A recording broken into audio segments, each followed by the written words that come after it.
প্রশ্ন হচ্ছে যে কাতারের আমির Sheikh Tamim bin Hamad Al থানির সঙ্গে কেন কোনো প্রকার কোনো বৈঠক হলো না, কেন তাদের মধ্যে কোনো ধরনের সাক্ষাৎ হলো না। Sheikh Tamim bin Hamad bin Al Thani তিনি কেন দেখা দিলেন না আমাদের প্রধান উপদেষ্টাকে।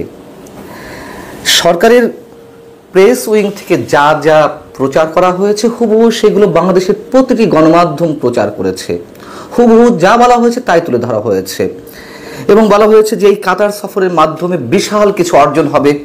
কেউ কেউ বলেছেন যে প্রধান উপদেষ্টা কাতার মাতিয়ে ফিরবেন। কতটা মাতিয়ে ফিরলেন তিনি, কি অর্জন হলো আমাদের, এগুলো নিয়ে আলোচনা হয়েছে।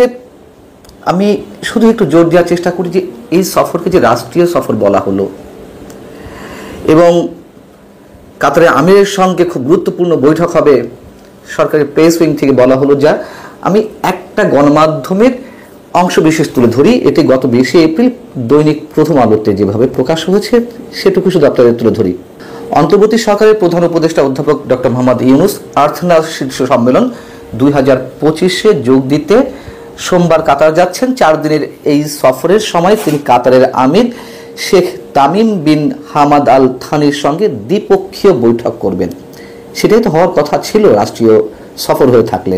যাই হোক, এখানে বলা হচ্ছে যে যেখানে ব্যবসা ও জ্বালানি সহযোগিতার পাশাপাশি ভিসা উন্মুক্ত করা এবং জনশক্তি রপ্তানি বৃদ্ধির মতন বিষয়গুলো গুরুত্ব পেতে পারে। আমরাও আশায় ছিলাম, আলোচনা হয়তো হয়েছে, নিশ্চয়ই হয়েছে, কতটুকু আউটকাম এসেছে তা আমরা সবাই বুঝতে পারছি। তো এই যে বলা হলো রাষ্ট্রীয় সফর, রাষ্ট্রীয় সফরের নানান ধরনের সিমটম তো থাকে। রাষ্ট্রীয় সফরে অতিথিকে বরণের রাষ্ট্রীয় আনুষ্ঠানিকতা বা অনুষঙ্গ কতটা যুক্ত করা হলো সেটি হচ্ছে মুখ্য বিষয়।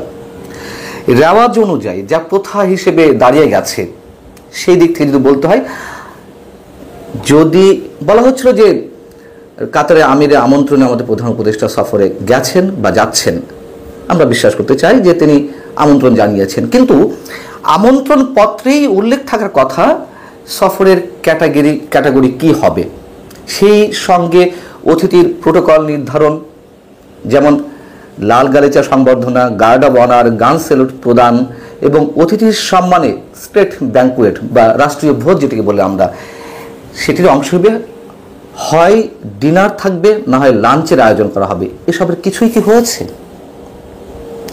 এত কথা উঠতো না, আমরাও এটি নিয়ে এত বেশি মাথা ঘামাতাম না। মানুষকে বিভ্রান্তির মধ্যে রাখা হচ্ছে বারবার, যা নয় তা আগ বাড়িয়ে বলা হচ্ছে।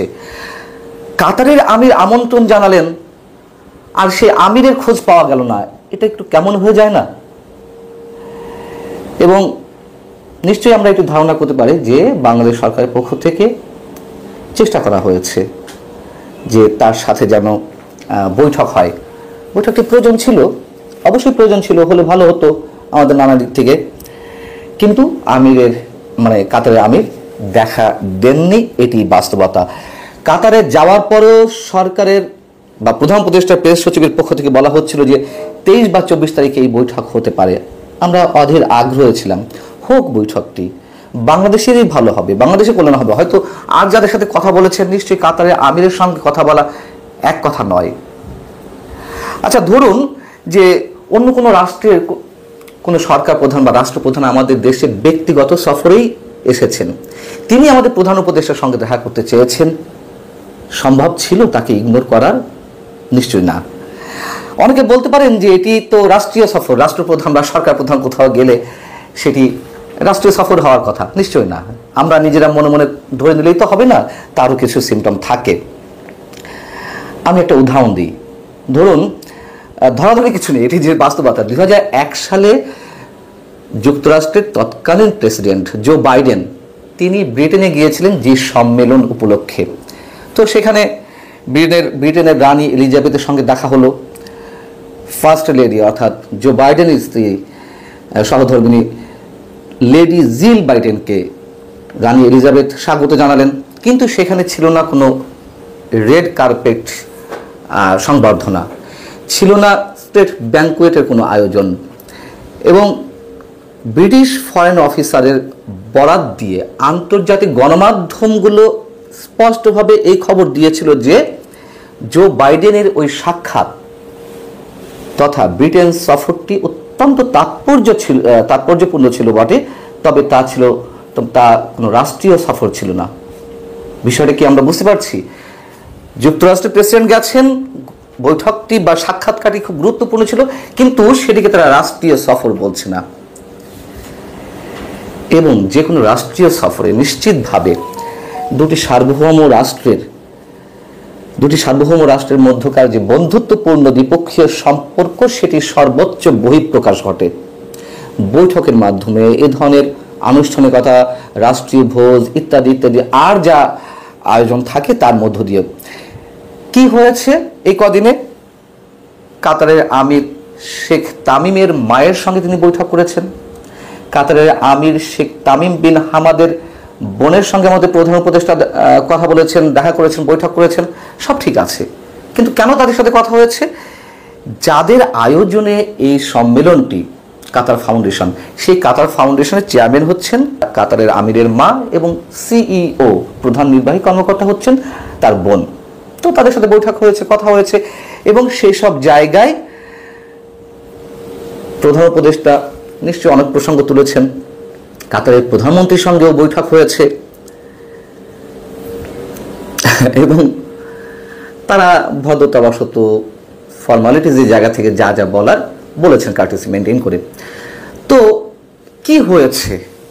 কাতারের প্রধানমন্ত্রী বলেছেন যে যা যা বিষয় উত্থাপিত হয়েছে এর জন্য একটি কারিগরি দল বাংলাদেশে পাঠানো হবে, এই তো।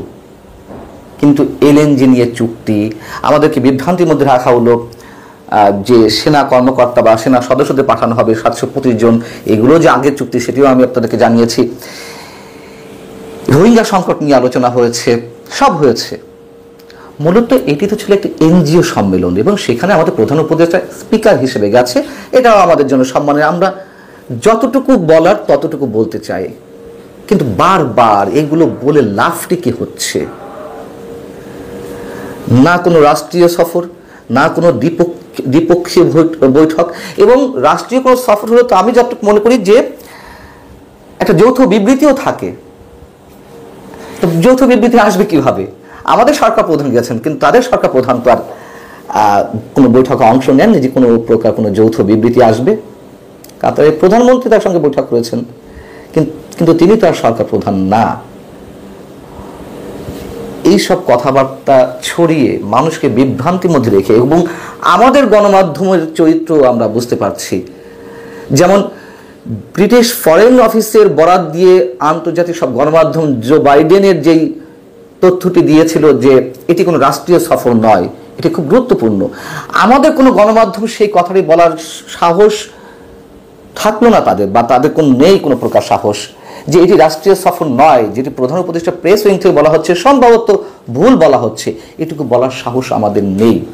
এতে করে আমরা কাদেরকে উঁচু করছি, কাদেরকে ছোট করছি, সেটুকু বোঝার ক্ষমতা এর সঙ্গে যারা সংশ্লিষ্ট তাদের কি নেই এতটুকু মাত্র? ভালো থাকুন সবাই, আল্লাহ হাফেজ।